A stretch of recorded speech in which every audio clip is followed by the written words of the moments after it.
ज्योति बेलकोतिरे पुष्पमेधा पुष्पवान् प्रजावाहं पुष्पवान् भवति चन्द्रमावाहं पुष्पं पुष्पवान् प्रजावाहं पुष्पवान् भवति एवं वेद योगमायतनं वेद आयतनमान् भवति चन्दनपारिजातै मद्दाडसुन्दगीतै नानाविधोपकरणे रविसिञ्च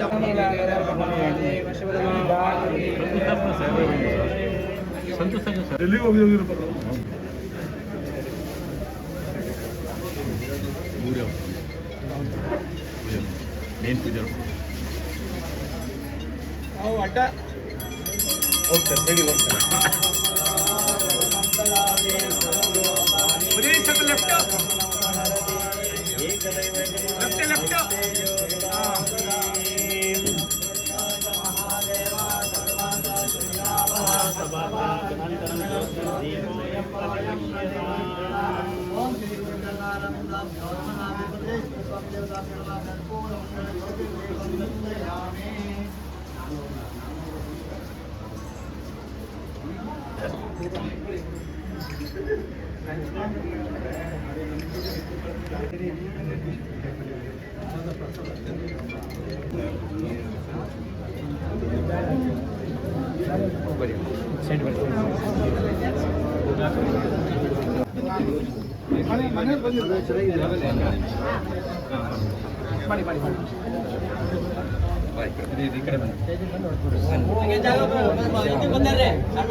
सर्वलोकानां विशजे भवरोगिणां निधये सर्व विद्यानां दक्षिणामूर्तये नमः। ಶಿವನ ಕೂದಲ ಅಂಶ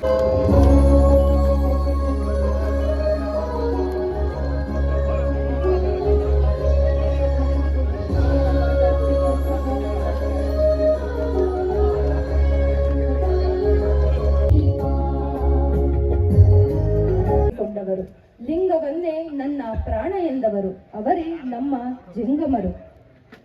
ಶ್ರೀಮನ್ ನಿರಂಜನ ಪ್ರಣವ ಸ್ವರೂಪಿಗಳಾದಂತಹ ಶ್ರೀ ಡಾಕ್ಟರ್ ಶ್ರೀ ಶ್ರೀ ಶಿವರುದ್ರ ಮಹಾಸ್ವಾಮಿಗಳು, ಶ್ರೀ ಮರಳೆ ಗವಿಮಠ ಇವರು ನಮಗೆ ಆಶೀರ್ವಚನವನ್ನ ನೀಡಬೇಕಾಗಿ ವಿನಂತಿಸಿಕೊಳ್ತಾ ಇದ್ದೇವೆ. ಪಾವನ ತೀರ್ಥ ಸುಲಭ ಶ್ರೀ ಗುರುವೇ ಕೃಪೆಯಾಗು. ಆಡಂದ ಕೃಪೆಯ ಎಲ್ಲರ ಮನಸ್ಸನ್ನು ಸದಾ ಪ್ರಾತಸ್ಮರಣೀಯ ಮತ್ತು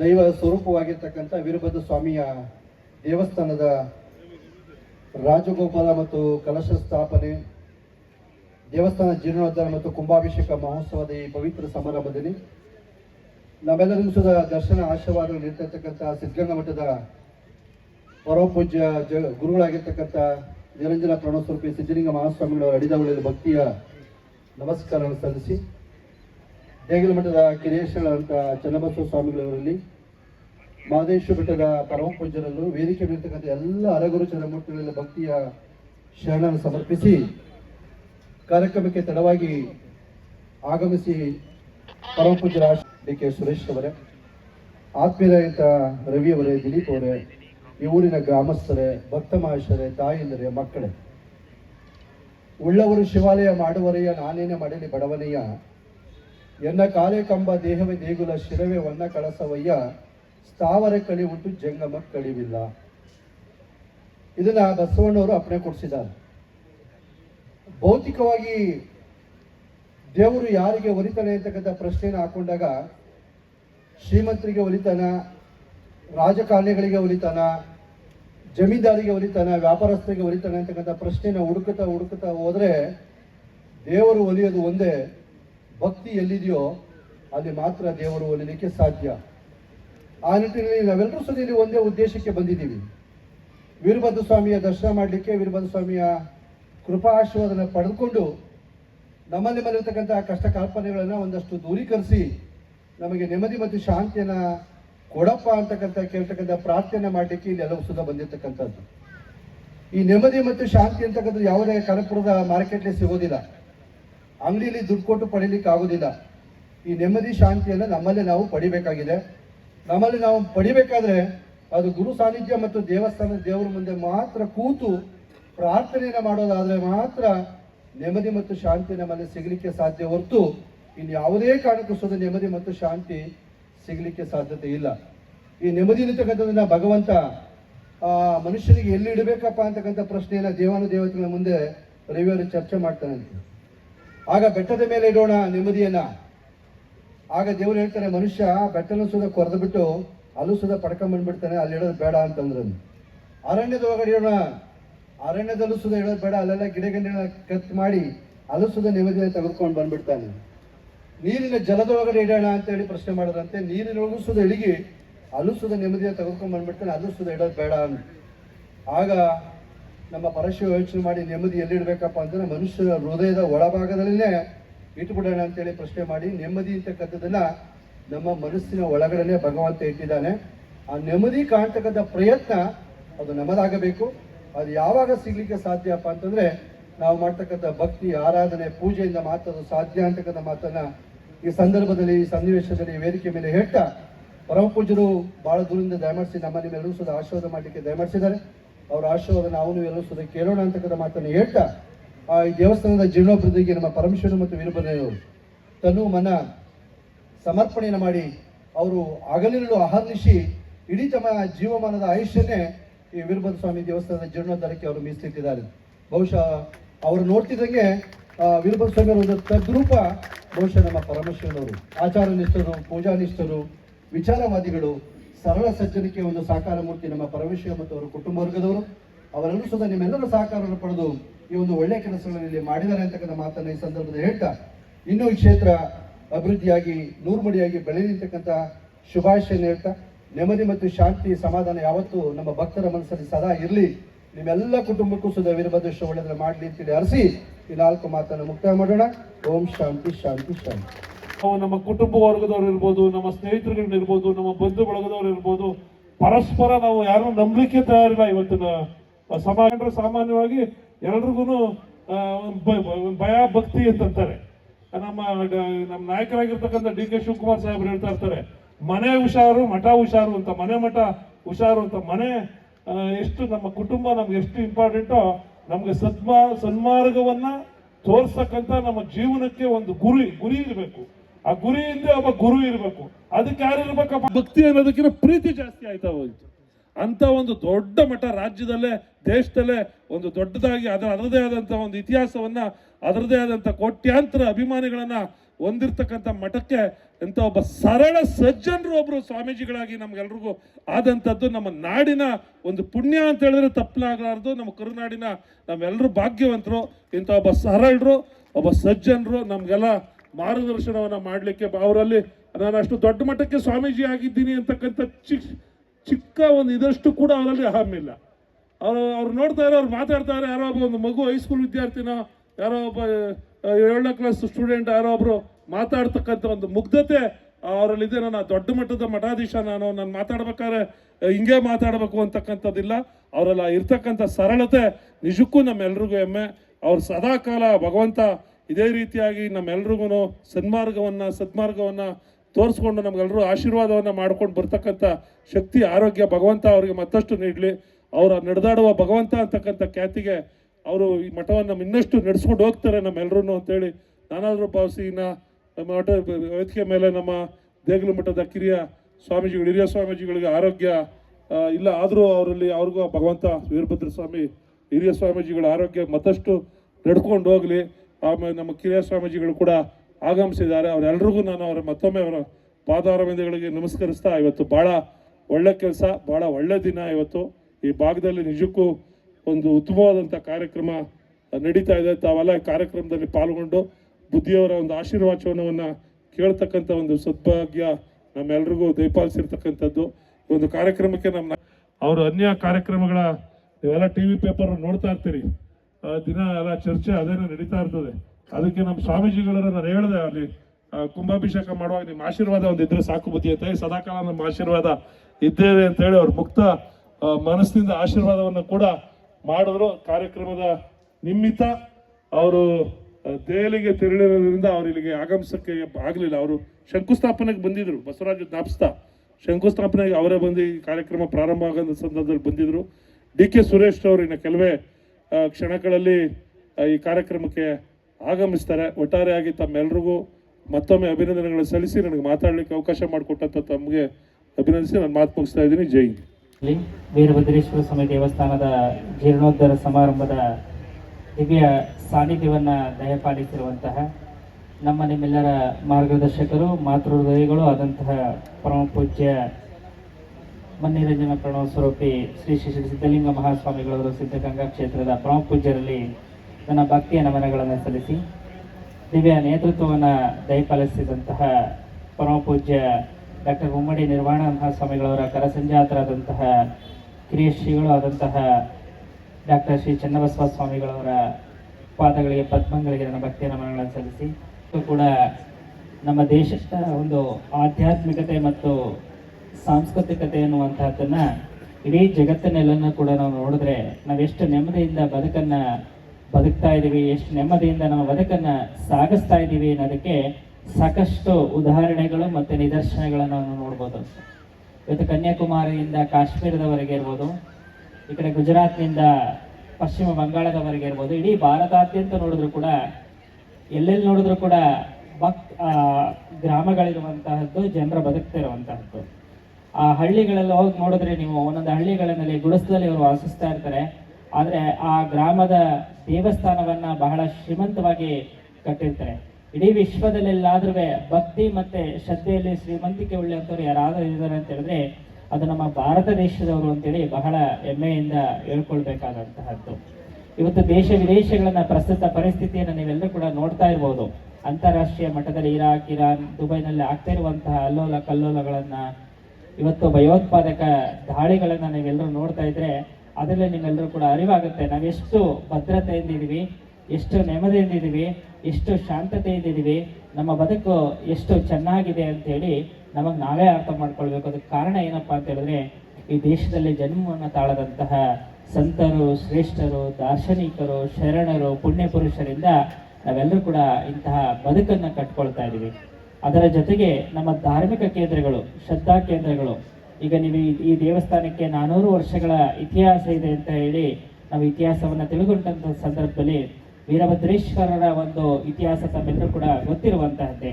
ಅಂತಹ ಒಂದು ಭವ್ಯ ದೇವಗಲವನ್ನ ಇವತ್ತು ನಿರ್ಮಾಣ ಮಾಡಿದ್ರಿ, ಅದನ್ನ ಜೀರ್ಣೋದ್ಧಾರ ಮಾಡಿದ್ರಿ. ಅದೇನಕ್ಕಪ್ಪ ಅಂತ ಹೇಳಿ ಮಾಡಿದ್ರಿ ಅಂತ ಹೇಳಿದ್ರೆ ನಿಮ್ಮ ಮನಸ್ಸುಗಳ ಒಂದು ನೆಮ್ಮದಿಯ ತಾಣವನ್ನಾಗಿಸ್ಕೊಳ್ಳಿಕ್ಕೆ ಭಗವಂತನ ಕೃಪೆ ಇಲ್ಲಿರಬೇಕು, ಈ ಕ್ಷೇತ್ರದ ಮೇಲೆ ಇರಬೇಕು, ಇಲ್ಲಿನ ಜನಗಳ ಮೇಲೆ ಇರಬೇಕು ಅನ್ನುವಂತಹ ದೃಷ್ಟಿಯಿಂದ ನೀವೆಲ್ಲರೂ ಕೂಡ ಆ ದೇವಸ್ಥಾನವನ್ನ ಜೀರ್ಣೋದ್ಧಾರ ಮಾಡಿದಂತಹದ್ದು ಹತ್ರ ಎಷ್ಟು ಮಹತ್ತರವಾಗಿದೆ ಇವತ್ತು ಸಮಾಜದಲ್ಲಿ ಅನ್ನುವಂತಹದ್ದನ್ನ 1915-16ರಲ್ಲಿ ನಮ್ಮ ಶಿಕ್ಷಣದ ಸಾಕ್ಷರತೆ ಕೇವಲ 14-15% ಇದ್ದಂತಹದ್ದು ನಮ್ಮೆಲ್ಲರಿಗೂ ಗೊತ್ತಿರುವಂತಹದ್ದು. ಇವತ್ತು 75-80% ಶಿಕ್ಷಣದ ಸಾಕ್ಷರತೆ ತಲುಪಿದೆ ಅಂತ ಹೇಳಿದ್ರೆ ಇವತ್ತು ಸರ್ಕಾರಕ್ಕೆ ಸರಿಸಮಾನ ಶ್ರೇಷ್ಠವಾದಂತಹ ಕೆಲಸವನ್ನ ಮಾಡ್ತಿರುವಂತಹ ಮಠಗಳಲ್ಲಿ ಅದು ವೀರಶೈವಲಿಂಗಾಯತ ಮಠಮಾನ್ಯಗಳು ಬಹಳ ಅಗ್ರಸ್ಥಾನದಲ್ಲಿ ಇದೆ ಅನ್ನುವಂಥದ್ದನ್ನ ರವಿ ಅವರು ಮಾತನಾಡ್ತಾ ಅವ್ರ ಮಾತಿನಲ್ಲಿ ಹೇಳಿದಂತಹದ್ದು. ಮಠಗಳ ಕೊಡುಗೆ ಸಮಾಜಕ್ಕೆ ಎಷ್ಟು ಮಹತ್ತರವಾಗಿರುವಂತಹದ್ದು. ಇವತ್ತು ಸಂಸ್ಕಾರಗಳನ್ನ ಕಲಿಸುವಂತಹ ಕೇಂದ್ರಗಳನ್ನು, ಸಂಸ್ಕೃತಿಗಳನ್ನ ಬಿತ್ತುವಂತಹ ಕೇಂದ್ರಗಳಾಗಿ ಇವತ್ತು ನಿಮ್ಮ ಬಹಳ ಸಮೀಪವೇ ಇರುವಂತಹದ್ದು ದೇಗುಲ ಮಠ. ಆ ಮಠದಲ್ಲಿ ನಿಮ್ಗೆ ಎಷ್ಟೋ ಜನ ಅಲ್ಲಿನ ಹಳೆ ವಿದ್ಯಾರ್ಥಿಗಳಿದ್ದೀರಿ, ಶಿಕ್ಷಣವನ್ನು ಪಡೆದಿದ್ದೀರಿ. ಇವತ್ತು ಆ ಮಠಗಳಿಲ್ಲ ಅಂತ ಹೇಳಿದಿದ್ರೆ ಇವತ್ತು ನಮ್ಮ ಪರಿಸ್ಥಿತಿ ಏನಾಗ್ತಿತ್ತು ಅನ್ನುವಂಥದ್ದನ್ನು ಕೂಡ ನಾವು ಒಂದು ಕಡೆ ಚಿಂತನೆ ಮಾಡಬೇಕು. ನಮ್ಗೆ ಕೇವಲ ಅಕ್ಷರ ಜ್ಞಾನ ಕೊಡೋದಲ್ಲ, ಕೇವಲ ಅಕ್ಷರ ತಿಳ್ಕೊಂಡಾಕ್ಷಣಕ್ಕೆ ನಾವು ದೊಡ್ಡವರಾಗಲ್ಲ. ಅದರ ಜೊತೆಗೆ ಸಂಸ್ಕಾರ, ಸಂಸ್ಕೃತಿ ಅನ್ನುವಂಥದ್ದು ಕೊಡೋದಿಲ್ಲ. ಅದು ಯಾರಾದ್ರೂ ಕೊಡ್ತಾ ಇದ್ದಾರೆ ಇವತ್ತಿನ ದಿನಮಾನದಲ್ಲಿ ಅಂತ ಹೇಳಿದ್ರೆ ಅದು ನಮ್ಮ ಸಿದ್ಧಗಂಗಾ ಮಠ, ದೇಗುಲ ಮಠದಂತಹ ಮಠಮಾನ್ಯಗಳು ಅನ್ನುವಂಥದ್ದನ್ನ ನಾವು ಯಾವಾಗಲೂ ಕೂಡ ಸ್ಮರಿಸ್ಕೊಳ್ಬೇಕಾದಂತಹದ್ದು. ಅದರಲ್ಲೂ ಕೂಡ ಬಹಳ ವಿಶೇಷವಾಗಿ ಕನಕಪುರ ಭಾಗದ ಭಕ್ತರು ಅಂತ ಹೇಳಿದ್ರೆ ನಮ್ಮ ಮಲೆ ಮಹದೇಶ್ವರ ಬೆಟ್ಟಕ್ಕೆ ಬಹಳ ಕಳೆದ ತಿಂಗಳು ನೀವೆಲ್ಲರೂ ಕೂಡ ಬಂದಿದ್ರೆ ನಾವು ಪಾದಯಾತ್ರೆನಲ್ಲಿ ಆ ಕಾವೇರಿ ಹೊಳೆ ದಾಟಬೇಕಾದ್ರೆ ಅಲ್ಲಿ ಬಂದಂತ ಸಂದರ್ಭದಲ್ಲಿ ನಾನು ಕೂಡ ಅಲ್ಲಿಗೆ ಬಂದಿದ್ದೆ. ಒಂದು ಲಕ್ಷಾಂತರ ಜನ ಹೊಳೆಯನ್ನ ದಾಟ್ತಾ ಇದ್ರು. ಆ ಬಂದಂತ ಸಂದರ್ಭದಲ್ಲಿ ಹೇಳ್ತಾ ಇದ್ರು, ಒಬ್ಬರ ಅಜ್ಜಿ ಒಂದು 85ರಿಂದ 90 ವರ್ಷ ಆಗಿತ್ತು, ಆ ನೀರಿನಲ್ಲಿ ಹಗ್ಗ ಹಿಡ್ಕೊಂಡು ಬರ್ತಾ ಇತ್ತು. ನಾವು ಈ ಕಡೆಯಿಂದ ಎಲ್ಲರನ್ನು ನೋಡ್ಲಿಕ್ಕೆ ಹೋದಂತ ಸಂದರ್ಭದಲ್ಲಿ ಅಲ್ಲಿ ಮಾತಾಡಿದ ಅಜ್ಜಿ ಜೋಪಾನ ಬಿದ್ಬಿಟ್ಟಿರ ಅಂತ ನಾನು ಹೇಳಿದೆ. ಆ ಅಜ್ಜಿ ಹೇಳ್ತಾ ಇದ್ಲು, ಪರವಾಗಿಲ್ಲ ಸ್ವಾಮಿ, ನಾನು ಹೋಗ್ತಾ ಇದ್ದೆ ಮಾದಪ್ಪನ ಬಳಿಗೆ, ಇಲ್ಲೇ ಬಿದ್ದು ನನ್ನ ಪ್ರಾಣ ಹೋದ್ರು ಕೂಡ ಮಾದಪ್ಪನಿಗೆ ಅದು ಅರ್ಪಣೆ ಅನ್ನುವಂತಹ ಮಾತನ್ನು ಹೇಳಿದ್ರು. ನಿಜಕ್ಕೂ ಕೂಡ ಎಂತಹ ಭಕ್ತಿ ಶ್ರದ್ಧೆಗಳನ್ನ ನಮ್ಮ ಕನಕಪುರ ಭಾಗದ ಜನ ಭಗವಂತನಿಗೆ ಅರ್ಪಿಸ್ತಾರೆ ಅಂತ ಹೇಳಿದ್ರೆ ಅದರಲ್ಲಿ ನಿಜಕ್ಕೂ ಕೂಡ ಹೃದಯ ಶ್ರೀಮಂತಿಕೆ ಉಳ್ಳಂತಹವರು ಕನಕಪುರದ ಭಾಗದ ಭಕ್ತರು ಅನ್ನುವಂತಹ ಮಾತುಗಳನ್ನ ಈ ಸಂದರ್ಭ ಕೂಡ ನಮ್ಮ ಹಿರಿಯ ಪೂಜ್ಯರಿಗೂ ಕನಕಪುರ ಭಾಗದ ಭಕ್ತರಿಗೂ ಕೂಡ ಬಹಳ ಅವಿನಾಭಾವ ಸಂಬಂಧ ಇದ್ದಂತಹದ್ದು. ಈ ಭಾಗದ ಯಾವುದೇ ಕಾರ್ಯಕ್ರಮಗಳು ನಾವು ತಪ್ಪಿಸ್ತಾ ಇರಲಿಲ್ಲ, ಬರ್ತಾ ಇದ್ರು. ಅದರ ಜೊತೆಗೆ ಇವತ್ತು ನಮ್ಮ ದೇಗುಲ ಮಠದ ಶ್ರೀಗಳು ಆಡನ್ಕುಪ್ಪೆ ಗ್ರಾಮದಲ್ಲಿ ಒಂದು ದೇವಸ್ಥಾನ ಓಪನ್ ಇದೆ, ಬರಬೇಕು ಅಂತೇಳಿ ಅವರು ಫೋನ್ ಮಾಡಿದಾಗ ಆಯ್ತು ಬುದ್ಧಿ ನಾನು ಬರ್ತೀನಿ, ಭಿನ್ನ ಹಾಕಕ್ಕೆ ಕಳಿಸ್ತೀನಿ ಅಂತ ಹೇಳಿದ್ರು. ಕನಕಪುರ ಭಾಗದ ಜನಕ್ಕೆ ನಮ್ಗೆ ಭಿನ್ನ ಹಾಕ್ಬೇಕಾಗಿಲ್ಲ, ನಮ್ಗೆ ಹೇಳಿದ್ರೆ ಸಾಕು, ನಾವು ಬರ್ತೀವಿ. ನಮ್ಮ ಮಠಕ್ಕೂ ಕನಕಪುರ ಭಾಗದ ಮಠಕ್ಕೂ ಕೂಡ ಈ ಭಾಗದ ಜನಕ್ಕೆ ಬಹಳ ಅವಿನಾಭಾವ ಸಂಬಂಧ ಇರುವಂತಹದ್ದು ಅನ್ನಂತಹ ಮಾತುಗಳನ್ನ ನಾನು ಹೇಳಿದೆ. ನಿಜಕ್ಕೂ ಕೂಡ ಈ ಭಾಗದ ಭಕ್ತರನ್ನ ಕಂಡ್ರೆ ಬಹಳ ಭಕ್ತಿ ಪ್ರೀತಿಯಿಂದ ನಡೆಸ್ಕೊಳ್ತಾ ಇರುವಂತಹದ್ದು, ಧಾರ್ಮಿಕ ಭಾವನೆಗಳನ್ನು ಇಟ್ಟಿರುವಂತಹದ್ದು. ನಿಜಕ್ಕೂ ಆ ಧಾರ್ಮಿಕ ಕ್ಷೇತ್ರಗಳು ಮತ್ತೆ ಮಠಮಾನ್ಯಗಳ ಮೇಲೆ ಇಟ್ಟಿರುವಂತಹ ಅಪಾರವಾದ ಗೌರವ ಇವತ್ತು ನಿಮ್ಮೆಲ್ಲರೂ ಕೂಡ ಶ್ರೀರಕ್ಷೆ ಆಗಿರುವಂಥದ್ದು ಅನ್ನುವಂತಹ ಮಾತುಗಳನ್ನು ಹೇಳ್ತಾ ನೀವೆಲ್ಲರೂ ಕೂಡ ಬಹಳ ಪುಣ್ಯವಂತರು. ಇವತ್ತು ಈ ಒಂದು ಪುಣ್ಯಭೂಮಿ ವೀರಭದ್ರೇಶ್ವರ ಸ್ವಾಮಿ ಎಲ್ಲರ ಬದುಕು ಹಸನಾಗ್ಲಿ, ಮಳೆ ಬೆಳೆ ಎಲ್ಲವೂ ಕೂಡ ಚೆನ್ನಾಗಾಗ್ಲಿ, ನಿಮ್ಮೆಲ್ಲರ ಬದುಕು ಹಸನಾಗ್ಲಿ ಅನ್ನುವಂತಹ ಮಾತುಗಳನ್ನು ಹೇಳುತ್ತಾ ನನ್ನೊಂದೆರಡು ಮಾತಿಗೆ ವಿರಾಮ ನೀಡ್ತೀನಿ. ಶಿವಂಬೆ ಡಾಕ್ಟರ್ ಶ್ರೀ ಮುಮ್ಮಡಿ ನಿರ್ವಾಣ ಮಹಾಸ್ವಾಮಿಗಳವರು, ಚನ್ನಬಸವ ಸ್ವಾಮೀಜಿಗಳು ದಿವ್ಯ ಸಾನ್ನಿಧ್ಯವನ್ನು ದಯಪಾಲಿಸಿರುವಂತಹ ಸಿದ್ಧಗಂಗಾ ಮಠದ ಪರಮ ಪೂಜ್ಯರ ದಿವ್ಯ ಹಿಡಿದಾವರಗಳಲ್ಲಿ ಹಾಗೂ ಎಲ್ಲ ರಘು ಶರಮೂರ್ತಿಗಳವರ ದಿವ್ಯ ಹಿಡಿದಾವರಗಳಲ್ಲಿ ನತಮಸ್ತಕನಾಗಿ ಈ ಕಾರ್ಯಕ್ರಮವನ್ನು ಉದ್ಘಾಟನೆಗೊಳಿಸಿದಂತಹ ಕ್ರಿಯಾಶೀಲ ರಾಜಕಾರಣಿಗಳಾದಂತಹ ರವಿ ಅವರೇ, ಪರಶುವಪ್ಪನವರೇ, ಎಲ್ಲ ಸದ್ಭಕ್ತರೇ, ತಮ್ಮೆಲ್ಲರ ಅಂತರ ಜ್ಯೋತಿಗೆ ಶರಣಾರ್ಥಿಗಳು. ವೀರಭದ್ರೇಶ್ವರ ದೇವಸ್ಥಾನ ಎಲ್ಲರಿಗೂ ತಿಳಿದಿರುವಂತಹ ಒಂದು ಜಾಗೃತ ಕ್ಷೇತ್ರ ಇದು. ಅದನ್ನು ಇನ್ನೂ ಜಾಗೃತಗೊಳ್ಳುವಂತೆ ಪರಶುವಪ್ಪನವರು ಹಾಗೂ ಎಲ್ಲ ಅವರ ಕುಟುಂಬದವರು ನಿರಂತರವಾಗಿ ಪೂಜೆಯನ್ನು ಮಾಡಿಕೊಂಡು ಒಂದು ಶಕ್ತಿಯ ಒಂದು ಕೇಂದ್ರವಾಗಿ ಅದನ್ನು ಕಾಪಾಡಿಕೊಂಡಿದ್ದಾರೆ. ವೀರಭದ್ರೇಶ್ವರನು ಕೂಡ ಈ ಭಾಗದಲ್ಲಿ ಎಲ್ಲರಿಗೂ ಕೂಡ ಒಳಿತನ್ನು ಮಾಡ್ತಿರೋದನ್ನು ನಾವೆಲ್ಲರೂ ಕೂಡ ಕಂಡಿದ್ದೀವಿ. ಈ ದಿನ ಸಿದ್ಧಗಂಗಾ ಪೂಜ್ಯರು ಆಗಮಿಸಿದ್ದಾರೆ. ನಾವೆಲ್ಲ ಮಾತಾಡೋದಕ್ಕಿಂತ ಪೂಜ್ಯರ ಆಶೀರ್ವಾದ ತುಂಬ ಮುಖ್ಯ ಆಗಿರೋದ್ರಿಂದ ಎಲ್ಲರನ್ನ ಉದ್ದೇಶಿಸಿ ಆಶೀರ್ವಾದಿಸ್ತಾರೆ. ನಾವೆಲ್ಲರೂ ಅವರ ಒಂದು ಆಶೀರ್ವಚನವನ್ನು ಕೇಳಿ ಪಾವನ ಆಗೋಣ ಅನ್ನುವಂಥ ಮಾತನ್ನು ಹೇಳಿ ಒಂದೆರಡು ಮಾತಿಗೆ ವಿರಾಮ ನೀಡಿ. ಗುರು ಧರ್ಮ ಕೋರಣ್ಯ ಭವತಿ ಭಿಕ್ಷಾಂದೇಹಿ ಎಂಬ ಪದಕ್ಕೆ ಅರ್ಥ ಬಂದಿದ್ದೆ ಈ ಪುಣ್ಯಭೂಮಿ. ಅನ್ನವನ್ನಿತ್ತರೆ ಅನ್ನಪೂರ್ಣೆಯು ಸದಾ ಆನಂದ ಪಡುವಳು. ಸಾಗರವ ಮುಟ್ಟಿನ ನದಿಗಳೆಲ್ಲ ಸಾಗರ ಒಪ್ಪುವೆಯ, ಪ್ರಸಾದವ ಮುಟ್ಟಿದ ಪದಾರ್ಥಗಳೆಲ್ಲ ಪ್ರಸಾದ ಒಪ್ಪುವೆಯ, ಲಿಂಗವ ಮುಟ್ಟಿದ ಅಂಗವೆಲ್ಲ ಲಿಂಗ ಒಪ್ಪುವೆಯ. ಸಕಲೇಶ್ವರ ದೇವ, ನಿಮ್ಮ ಮುಟ್ಟಿದವರೆಲ್ಲ ನಿಮ್ಮ ತಪ್ಪುವೆಯ. ಆಡನಕೊಪ್ಪೆಯ ಶ್ರೀ ವೀರಭದ್ರ ಸ್ವಾಮಿ ದೇವಸ್ಥಾನದಲ್ಲಿ ನೂತನವಾಗಿ ನಿರ್ಮಾಣವಾಗಿರುವಂತಹ ಸ್ಥಾಪನೆ ಹಾಗೂ ಕುಂಭಾಭಿಷೇಕದ ಈ ಪವಿತ್ರ ಸಮಾರಂಭದಲ್ಲಿ ನಿಮ್ಮೆಲ್ಲರಿಗೂ ಕೂಡ ದರ್ಶನಾಶೀರ್ವಾದವನ್ನು ನೀಡ್ತಾ ಇರುವಂತಹ ಅದರಲ್ಲೂ ಕೂಡ ಈ ಭಾಗದಲ್ಲಿ ಒಂದು ಶೈಕ್ಷಣಿಕವಾದ ಧಾರ್ಮಿಕವಾದಂತಹ ಪವಿತ್ರ ಜೀವನವನ್ನು ನಿಮ್ಮೆಲ್ಲರಿಗೆ ಕೊಡ್ತಾ ಇರುವಂತಹ ಕನಕಪುರ ದೇಗುಲ ಮಠದ ಕಿರಿಯ ಶ್ರೀಗಳಾಗಿರುವಂತಹ ಡಾಕ್ಟರ್ ಚನ್ನಬಸವ ಸ್ವಾಮಿರವರಲ್ಲಿ, ಮಹಾದೇಶ್ವರ ಬೆಟ್ಟದ ಶಾಂತಮಲ್ಲಿಕಾರ್ಜುನ ಮಹಾಸ್ವಾಮಿರವರಲ್ಲಿ, ವೇದಿಕೆಯಲ್ಲಿರುವ ಗಣಪತಿ ಮಠದ ಶ್ರೀಗಳವರಲ್ಲಿ, ಅತ್ತಲಿ ಮಠದ ಶ್ರೀಗಳವರಲ್ಲಿ ಹಾಗೂ ಉಳಿದ ಎಲ್ಲ ಪೂಜ್ಯ ಶ್ರೀಗಳಲ್ಲಿ ಸಮರ್ಪಿಸುತ್ತಾ ಈ ಕಾರ್ಯಕ್ರಮದಲ್ಲಿ ಭಾಗಿಗಳಾಗಿರುವ ಈ ಭಾಗದ ಜನಪ್ರತಿನಿಧಿಗಳು, ನಮ್ಮ ವಿಧಾನ ಪರಿಷತ್ತಿನ ಸದಸ್ಯರಾದ ಶ್ರೀ ರವಿರವರೇ, ಈ ಕ್ಷೇತ್ರದ ಬೆಳವಣಿಗೆಯಲ್ಲಿ ತಮ್ಮನ್ನೇ ತಾವು ಅರ್ಪಿಸಿಕೊಂಡು ಈ ಕ್ಷೇತ್ರ ಇಷ್ಟೊಂದು ಎತ್ತರಕ್ಕೆ ಬೆಳೆಯಲಿ ಪರಶಿವ ಅವರು ಮೂರ್ತಿಯವರೇ, ಎಲ್ಲ ಆತ್ಮೀಯರೇ, ತಾಯಂದಿರ ಮಕ್ಕಳೇ, ಇಂದು ನಾವೆಲ್ಲರೂ ಕೂಡ ಆಡನಗುಪ್ಪೆಯಲ್ಲಿ ನಿರ್ಮಾಣ ಮಾಡಿ ಉದ್ಘಾಟನೆ ಆಗ್ತಾ ಇರುವಂತಹ ಈ ದೇವ ಮಂದಿರದ ಪವಿತ್ರ ಮಂಗಲ ಕಾರ್ಯಕ್ರಮದಲ್ಲಿ ನಾವೆಲ್ಲ ಪಾಲ್ಗೊಂಡಿದ್ದೇವೆ.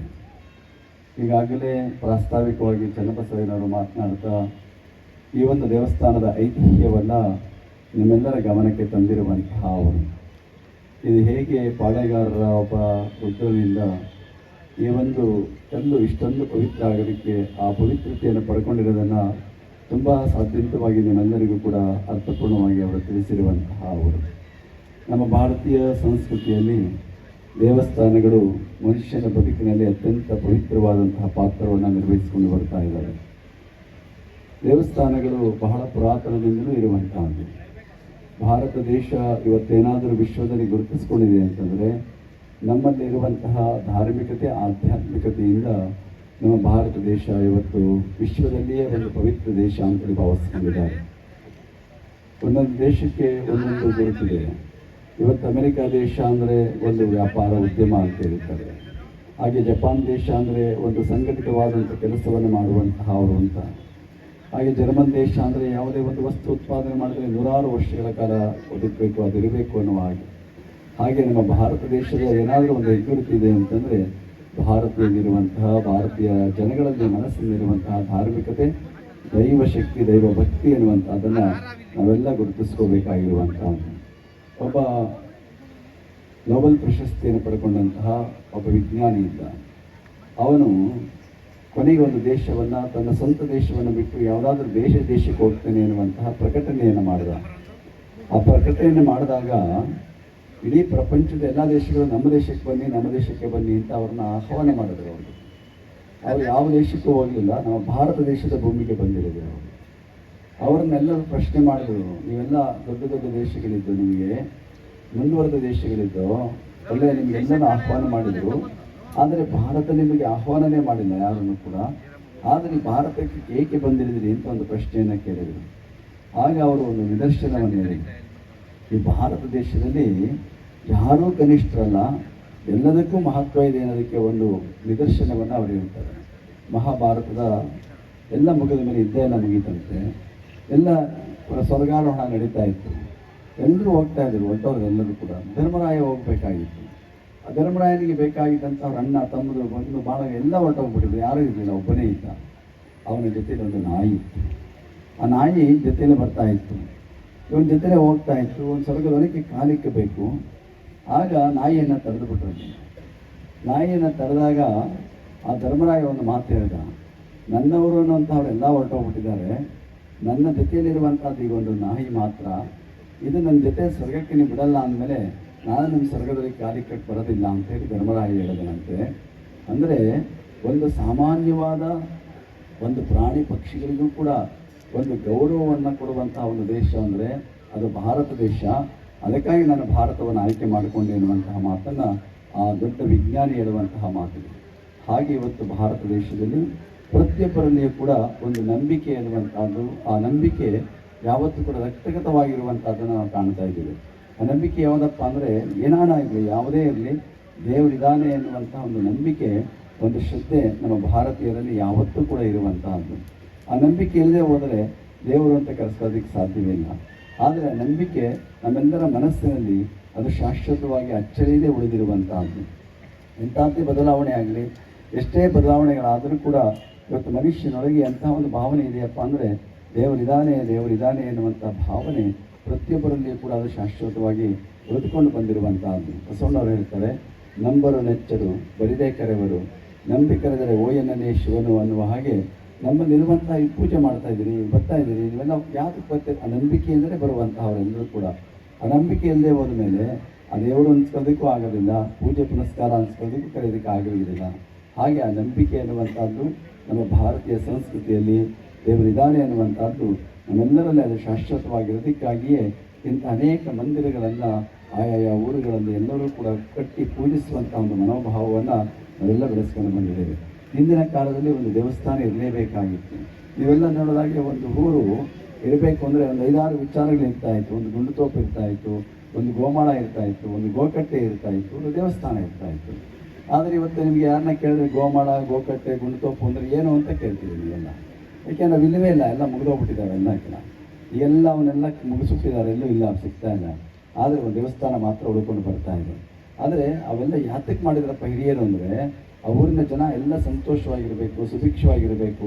ಅವೆಲ್ಲ ಊರಿಗೆ ಸೇರಿದಂಥದ್ದು, ಪ್ರತಿಯೊಬ್ಬರಿಗೆ ಸೇರಿದಂಥದ್ದು. ಒಂದು ಗುಂಟೋಪು ಇತ್ತು ಅಂದರೆ ಎಲ್ಲರೂ ಬಳಸ್ಕೋಬೇಕು. ಗೋಮಾಳ ಇದೆ ಅಂದರೆ ಎಲ್ಲ ದನಗಳ, ಪ್ರತಿಯೊಬ್ಬರ ದನಗಳು ಮೇಯಬೇಕಾಗಿತ್ತು.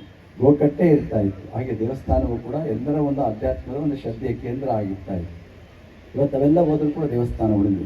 ಆ ಕಾಲದಲ್ಲಿ ದೇವಸ್ಥಾನ ಅಂದರೆ ಏನಾಗಿತ್ತು ಅಂದರೆ ಈಗಿನ ಹಾಗೆ ನೀವು ಯಾವುದೇ ಪೊಲೀಸ್ ಸ್ಟೇಷನ್ ಇರ್ತಾ ಇಲ್ಲ, ನ್ಯಾಯಾಲಯ ಇರ್ತಾ ಇಲ್ಲ, ಆಸ್ಪತ್ರೆ ಇರ್ತಾ ಇಲ್ಲ, ಬೇರೆ ಇರ್ತಾ ಇರಲಿಲ್ಲ. ಆದರೆ ಅವೆಲ್ಲವೂ ಎಲ್ಲಿ ನಡೀತಾ ಇತ್ತಪ್ಪ ಅಂದರೆ ದೇವಸ್ಥಾನದಲ್ಲೇ ನಡೀತಾ ಇತ್ತು. ಇವತ್ತು ಶಾಲೆನ ಎಲ್ಲ ಬಂದಿದೆ, ವ್ಯವಸ್ಥೆಗಳು ಬಂದಿದೆ. ಆದರೆ ಹಿಂದಿನ ಕಾಲದಲ್ಲಿ ದೇವಸ್ಥಾನ ಅಂದರೆ ಒಂದು ಶಾಲೆ ಆಗಿರ್ತಾ ಇತ್ತು. ಅಲ್ಲಿ ದೇವಸ್ಥಾನದ ಮುಂದೆ ಕುಳಿತು ಪಾಠ ಪ್ರವಚನಗಳನ್ನೆಲ್ಲ ಮಕ್ಕಳಿಗೆ ಕಲಿಸ್ಕೊಡ್ತಾ ಇದ್ರು.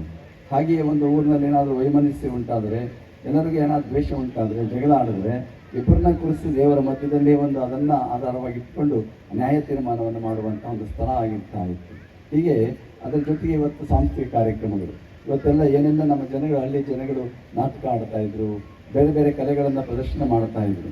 ಅವೆಲ್ಲವನ್ನು ಮಾಡುವಂಥ ಒಂದು ಸ್ಥಳ ಯಾವುದಾಗಿತ್ತು? ದೇವಸ್ಥಾನ ಆಗಿತ್ತು. ಹೀಗೆ ಮನುಷ್ಯನ ಬದುಕಿಗೆ ಬೇಕಾಗಿರುವಂಥ ಎಲ್ಲ ಚಟುವಟಿಕೆಗಳು ಕೂಡ ಇವತ್ತು ದೇವಸ್ಥಾನದ ಮುಖಾಂತರವಾಗಿ ನಡೆದುಕೊಂಡು ಬರ್ತಾ ಇತ್ತು. ಇವತ್ತು ಅವೆಲ್ಲದಕ್ಕೂ ಬೇರೆ ಬೇರೆ ವ್ಯವಸ್ಥೆ ಆಗಿರೋ ಜೊತೆಗೆ ಇವತ್ತು ದೇವಸ್ಥಾನಗಳು ಮಾತ್ರ ಉಳಿದು ತಮ್ಮ ಧಾರ್ಮಿಕ ಭಾವನೆಗಳನ್ನು ಉಳಿಸಿಕೊಳ್ಳುವಂತಹ, ನಂಬಿಕೆ ಶ್ರದ್ಧೆಗಳನ್ನು ಉಳಿಸಿಕೊಳ್ಳುವಂತಹ ಒಂದು ಮನೋಭಾವ ಇವತ್ತು ದೇವಸ್ಥಾನಗಳು ಅನೇಕವು ಅದೇ ರೀತಿಯಲ್ಲಿ ಉಳ್ಕೊಂಡು ಬಂದಿರುವಂಥದ್ದು. ಆ ಪರಂಪರೆಯಲ್ಲಿ ಕಾಣ್ತಾ ಇರುವಂಥದ್ದು ಈ ಆಡವಿಗುಪ್ಪಿಯ ಒಂದು ವೀರಭದ್ರ ಸ್ವಾಮಿ ದೇವಸ್ಥಾನ ಅನ್ನೋದನ್ನು ಹೇಳಬೇಕಾಗಿರುವಂಥದ್ದು. ಅಂದರೆ ಈ ದೇವಸ್ಥಾನ 400-500 ವರ್ಷಗಳ ಒಂದು ಇತಿಹಾಸ, ಪರಂಪರೆ ಉಳ್ಳಂಥ ಒಂದು ವೀರಭದ್ರ ದೇವಸ್ಥಾನ. ನೀವು ನೋಡಬೇಕು, ನಮ್ಮ ನಾಡಿನಾದ್ಯಂತ ಇರುವ ಒಂದು ಕಡೆ ಆಂಜನೇಯ ದೇವಸ್ಥಾನ ಇದ್ದರೆ ಮತ್ತೊಂದು ಕಡೆ ವೀರಭದ್ರ ಸ್ವಾಮಿ ದೇವಸ್ಥಾನ. ಎರಡೂ ಸಮಸಮವಾಗೇ ಇರುವಂಥದ್ದು. ನೀವೆಲ್ಲೇ ನೋಡ್ಕೊಂಡು ಹೋಗಲಿ, ಇವೆರಡೂ ಕೂಡ ಶಕ್ತಿ ದೇವತೆಗಳೇ. ನೀವೆಲ್ಲರೂ ಕೂಡ ಎಲ್ಲಿಂದ ಎಲ್ಲಿಗೆ ಹೋದರೂ ಕೂಡ ಪ್ರತಿಯೊಂದು ಹಳ್ಳಿಯಲ್ಲಿ ಕೂಡ ಇಂಥದ್ದನ್ನು ನಾವು ಕಾಣೋದಕ್ಕೆ ಸಾಧ್ಯ ಆಗಿರುವಂಥದ್ದು. ಆ ವೀರಭದ್ರ ಸ್ವಾಮಿ ನಮ್ಮ ಕನಕಪುರದಲ್ಲಿ ವಿಶೇಷವಾಗಿ ಏನಪ್ಪ ಅಂದರೆ ಆ ಕಡೆ ಶಿವನಹಳ್ಳಿ ವೀರಭದ್ರ ಸ್ವಾಮಿ ಇದೆ, ಈ ಕಡೆ ಆಡಂಗುಪ್ಪೆ ವೀರಭದ್ರ ಸ್ವಾಮಿ ಇದೆ. ಎರಡೂ ಅಕ್ಕಪಕ್ಕದಲ್ಲೇ ಇರುವಂಥದ್ದು, ಸುತ್ತಮುತ್ತ ಬೇರೆ ಬೇರೆ ಕಡೆ ಇರುವಂಥದ್ದು. ಹಾಗೆ ಈ ವೀರಭದ್ರ ಸ್ವಾಮಿ ನಮ್ಮ ಕನ್ನಡ ನಾಡಿನಲ್ಲಿ ಒಂದು ರೀತಿಯಲ್ಲಿ ಎಲ್ಲ ಕಡೆಯೂ ಕೂಡ ವಿಶೇಷವಾಗಿ ಎಲ್ಲರೂ ಪೂಜಿಸುವಂತಹ ಒಂದು ದೇವತೆಯಾಗಿ ಎಲ್ಲರೂ ಕೂಡ ಆರಾಧನೆ ಮಾಡುವಂಥ ಒಂದು ಮನೋಭಾವ ಇವತ್ತು ಬೆಳಕೊಂಡು ಬಂದಿರುವಂಥದ್ದು. ಹಾಗೆ ಈ ಆಡಳಿಗುಪ್ಪಿಯ ದೇವಸ್ಥಾನವೂ ಕೂಡ ಸಣ್ಣದಾಗಿದ್ದಂತಹ ದೇವಸ್ಥಾನವನ್ನು ಅರ್ಚನೆ ಮಾಡ್ಕೊಂಡು ಬಂದಂತಹ ಪರಶಿವಮೂರ್ತಿಯವರ ಕುಟುಂಬದವರು ಬಹಳ ನಿಷ್ಠೆಯಿಂದ, ಶ್ರದ್ಧೆಯಿಂದ ಆ ದೇವಸ್ಥಾನವನ್ನು ಅರ್ಚನೆ ಮಾಡ್ಕೊಂಡು ಬಂದಿದ್ದಾರೆ. ಬಹುಶಃ ನಿಮಗೆ ನಾನು ಹೇಳಿದ್ರೆ ತಪ್ಪಾಗಲಿಕ್ಕಿಲ್ಲ, ಒಬ್ಬ ವೀರಭದ್ರ ಸ್ವಾಮಿ ಅಲ್ಲಿ ಕುಳಿತಿದ್ರೆ ಒಂದು ರೀತಿಯಲ್ಲಿ ತನ್ನೊಳಗೆ ವೀರಭದ್ರ ಸ್ವಾಮಿ ಹಿಡ್ಕೊಂಡು ನಡೆದಾಡ್ತಾನೆ ಅನ್ನೋ ಮನುಷ್ಯ ಆಗಿ ಪರಶಿವಮೂರ್ತಿಯನ್ನು ನಡ್ಕೊಂಡು ಬರ್ತಾ ಇದ್ದಾರೆ. ನೀವು ಅಷ್ಟು ಅವರಿಗೆ ಭಕ್ತಿ ಗೌರವ, ಒಬ್ಬ ಸ್ವಾಮಿಯವರಿಗೆ ಕೊಡೋದಕ್ಕಿಂತಲೂ ಕೂಡ ಹೆಚ್ಚಿನ ಗೌರವವನ್ನು ಯಾರಿಗೆ ಕೊಡ್ತಿದ್ರೆ ನಮ್ಮ ಪರಶಿವಮೂರ್ತಿ ಕೊಡ್ತೀನಿ. ಅವ್ರು ಹೇಳಿದ್ರೆ ಆಯಿತು, ಅವ್ರು ಹೇಳೋವರೆಗೂ ಯಾರು ಹೊಡಿಕೆ ಬರೋದಿಲ್ಲ. ಅಷ್ಟರ ಮಟ್ಟಿಗೆ ನೀವು ಅವ್ರ ಮಾತನ್ನು ಕೇಳ್ಕೊಂಡು ಬರುವಂಥ ಒಂದು ಮನೋಭಾವ, ಅಂದರೆ ಅವರಲ್ಲಿರುವಂಥ ನಿಷ್ಠೆ ಎಷ್ಟಿದೆ ಅನ್ನೋದು ನಾವು ಅರ್ಥ ಮಾಡ್ಕೊಳ್ಬೇಕಾಗಿರುವಂಥದ್ದು. ನಮ್ಮ ಮಳ್ಳಯ್ಯ ಸ್ವಾಮಿ ಹೇಳಿದಾಗೆ ಅವರು ಒಂದು ರೀತಿಯಲ್ಲಿ ಆಚಾರವಂತ, ನಿಷ್ಠಾವಂತ, ಪೂಜೆಯಲ್ಲಿ ನಿಷ್ಠೆ, ಭಕ್ತಿ ಶ್ರದ್ಧೆಯಲ್ಲಿ ಒಂದು ರೀತಿಯಲ್ಲಿ ಆ ಶುದ್ಧತೆಯನ್ನು ಪಡ್ಕೊಂಡಿರುವಂತಹ ಅವ್ರು ನೋಡಿದ್ರೆ ತನ್ನ ಮನ ಭಾವ ಎಲ್ಲವನ್ನೂ ಕೂಡ ಶುದ್ಧವಾಗಿಟ್ಕೊಂಡಿರುವ ವ್ಯಕ್ತಿ ಅಂತಂದರೆ ಅದು ಪರಶಿವಮೂರ್ತಿ ನಮ್ಮ ಅವರು ಅಂತ ಹೇಳಿದ್ರೆ ತಪ್ಪಾಗಲಿಕ್ಕಿಲ್ಲ ಮಾತನ್ನು. ಹಾಗೆ ಆ ದೇವಸ್ಥಾನದ ಅರ್ಚನೆಯನ್ನು ನಿರಂತರವಾಗಿ ಶ್ರದ್ಧೆಯಿಂದ ಮಾಡಿಕೊಂಡು ಬಂತ ಹಂತವಾಗಿ ದೇವಸ್ಥಾನದ ಅಭಿವೃದ್ಧಿಯನ್ನು ಪಡಿಸ್ಕೊಂಡು ಬಂದಿದ್ದಾರೆ. ಇವತ್ತು ಅದರ ರಾಜಗೋಪುರವನ್ನು ನಿರ್ಮಾಣ ಮಾಡಿದ್ದಾರೆ. ನಿಜಕ್ಕೂ ನನಗೆ ಆಶ್ಚರ್ಯ ಅನ್ನಿಸ್ತು. ನಾನು ಗೋಪುರ ಬರ್ತಿದ್ದಾಗ ಇದೇ ಗೋಪುರ ಅಂತ ನಾನು ತಿಳ್ಕೊಂಡ್ಬಿಟ್ಟೆ, ಬರ್ತಿದ್ದಾಗ ಎದುರುಗಡೆದು. ಆದರೆ ಇಲ್ಲ, ಒಳಗಡೆ ಇದೆ ಅಂತಂದರು. ಒಂದು ನೋಡಿದಾಗ ನನಗೆ ತಲೆ ಎತ್ತಿ ನೋಡಬೇಕಾಗಿರುವಂಥದ್ದು ಗೋಪುರ ಎತ್ತರವಾಗಿ, ಅಷ್ಟು ಎತ್ತರವಾದಂಥ ಗೋಪುರವನ್ನು ಬಹಳ ಒಂದು ಶ್ರದ್ಧಾಭಕ್ತಿಯಿಂದ ಅವರು ಎಲ್ಲ ನಿಂತು ನಿಮ್ಮೆಲ್ಲರ ಸಹಕಾರದಿಂದ ಅದನ್ನು ನಿರ್ಮಾಣ ಮಾಡಿರುವಂತಹ ನನಗನ್ನಿಸ್ತಾ ಇತ್ತು ಅನೇಕ ಕಡೆ ನೋಡಿದಾಗ ಇಂತಹ ಗೋಪುರಗಳನ್ನು ನೋಡ್ತೀವಿ. ಆದರೆ ವಿಶೇಷವಾಗಿ ತಮಿಳುನಾಡಿನಲ್ಲಿ ಹೆಚ್ಚಿನ ಗೋಪುರಗಳನ್ನು ಕಾಣೋದಕ್ಕೆ ಸಾಧ್ಯ ಆಗುವಂಥದ್ದು. ನಮ್ಮ ಆದೇಶ ಬೆಳತಲ್ಲಿ ಹಿಂಗೆ ಇರುವಂಥದ್ದು. ಮಾದಪ್ಪನ ಗೋಪುರನೂ ಅಷ್ಟೇ ದೊಡ್ಡದಾಗಿ ಎತ್ತರವಾಗಿ ಕಾಣೋದಕ್ಕೆ ಸಾಧ್ಯ ಆಗ್ತಾ ಇರುವಂಥದ್ದು. ಅವ್ರು ಹೇಳ್ತಾರೆ ಸ್ವಾಮಿ ಅಲ್ಲಿಗಿಂತ ಇಲ್ಲಿ ಚೆನ್ನಾಗೋದಿಲ್ಲ ಅಂತ ಅವರೇ ಅಷ್ಟು ಮಟ್ಟಿಗೆ ನಿರ್ಮಾಣ ಮಾಡಿರುವಂಥದ್ದನ್ನು ನೋಡಿದಾಗ ನಿಜವಾದ ನಿಮ್ಮ ಭಕ್ತಿ ಶ್ರದ್ಧೆ ಎಷ್ಟಿದೆ ಅನ್ನೋದನ್ನು ನಾವು ಅರ್ಥ ಮಾಡ್ಕೊಳ್ಬೇಕಾಗಿರುವಂಥದ್ದು. ಅದಕ್ಕೆ ಹೇಳಿರುವಂಥದ್ದು ದೇವರಿಗೆ ಏನು ಪ್ರಿಯ ಅಂತಂದರೆ ನೀವೇನೆಲ್ಲ ವಸ್ತುಗಳನ್ನು ಕೊಡೋದಕ್ಕೆಲ್ಲೂ ಕೂಡ ನಿಮ್ಮ ಹೃದಯದ ಪಾವಿತ್ರತೆಯನ್ನು ಇಟ್ಕೊಳ್ತಿರಲ್ಲ, ಅದನ್ನೇ ಭಕ್ತಿ ಅಂತೇಳಿ ಕರೆಸ್ಕೊಂಡು ಬರೋದಕ್ಕೆ ಸಾಧ್ಯ ಆಗುವಂಥದ್ದು. ಅದಕ್ಕೆ ಬಸವಣ್ಣವರು ಒಂದು ಮಾತನ್ನು ಹೇಳಿದ್ದಾರೆ, ನಾದಪ್ರಿಯ ಶಿವನೆಂಬರು ನಾದಪ್ರಿಯ ಶಿವನಲ್ಲ, ವೇದಪ್ರಿಯ ಶಿವನೆಂಬರು ವೇದಪ್ರಿಯ ಶಿವನಲ್ಲ, ನಾದವ ಮಾಡಿದ ರಾವಣಂಗೆ ಅರೆ ಆಯುಷ್ಯವಾಯಿತು, ವೇದವನೋದಿದ ಬ್ರಹ್ಮನ ಶಿರವೋಯಿತು, ನಾದಪ್ರಿಯನೂ ಅಲ್ಲ ವೇದಪ್ರಿಯನೂ ಅಲ್ಲ, ಭಕ್ತಿ ಪ್ರಿಯ ನಮ್ಮ ಕೊಡಲ ಸಂಗಮ ದೇವ ಅಂತ ಹೇಳಿ. ದೇವರು ಯಾವುದಕ್ಕೆ ಹೊಳಿತಾನಪ್ಪ ಅಂದರೆ ಒಂದು ಭಕ್ತಿ ಅನ್ನೋದಕ್ಕೆ ಹೊಳಿತಾನಂತೆ. ಭಕ್ತಿ ಅಂದರೆ ಬೇರೆ ಏನೂ ಅಲ್ಲ. ನಾವೆಲ್ಲೇ ಇರಲಿ, ಯಾವ ದೇಶಕ್ಕೆ ಹೋಗಲಿ, ಯಾವ ಸ್ಥಳದಲ್ಲಿರಲಿ, ನಾವೇನು ಮಾಡ್ತೀವಿ ಅಂದರೆ ನಮ್ಮ ದೇಹವನ್ನು ಪ್ರೀತಿ ಮಾಡ್ತೀವಿ, ನಮ್ಮ ದೇಹ ಚೆನ್ನಾಗಿರಬೇಕು ಅಂತ ಆಸೆ ಪಡ್ತೀವಿ. ಈ ಆಸೆ ಪ್ರೀತಿಯನ್ನು ನಾವು ಮತ್ತು ಗುರು ಮತ್ತು ದೇವರಲ್ಲಿ ಇಟ್ಟರೆ ಅದನ್ನೇ ಭಕ್ತಿ ಅಂತೇಳಿ ಕರೆಸ್ಕೊಂಡು ಬರೋದಕ್ಕೆ ಸಾಧ್ಯ ಆಗಿರುವಂಥದ್ದು. ಅದಕ್ಕೆ ಅಂತಹ ಭಕ್ತಿಯ ಒಂದು ಪ್ರತೀಕವಾಗಿ ಎಲ್ಲರೂ ಕೂಡ ಈ ದೇವಸ್ಥಾನವನ್ನು ಇಷ್ಟು ಅಚ್ಚುಕಟ್ಟಾಗಿ ಬೆಳೆಸೋದಕ್ಕೆ ಸಾಧ್ಯ ಆಗಿರುವಂಥದ್ದು. ನೀವು ಆ ಭಕ್ತಿ ಇಟ್ಕೊಳ್ಳದೆ ಹೋದರೆ ನಮ್ಮಲ್ಲೂ ಕೂಡ ದೇವರನ್ನು ಕಾಣೋದಕ್ಕೆ ಸಾಧ್ಯ ಆಗೋದಿಲ್ಲ. ನೀವೆಲ್ಲ ಒಂದು ಕತೆ ಕೇಳಬೇಕಾಗಿರುವಂಥದ್ದು.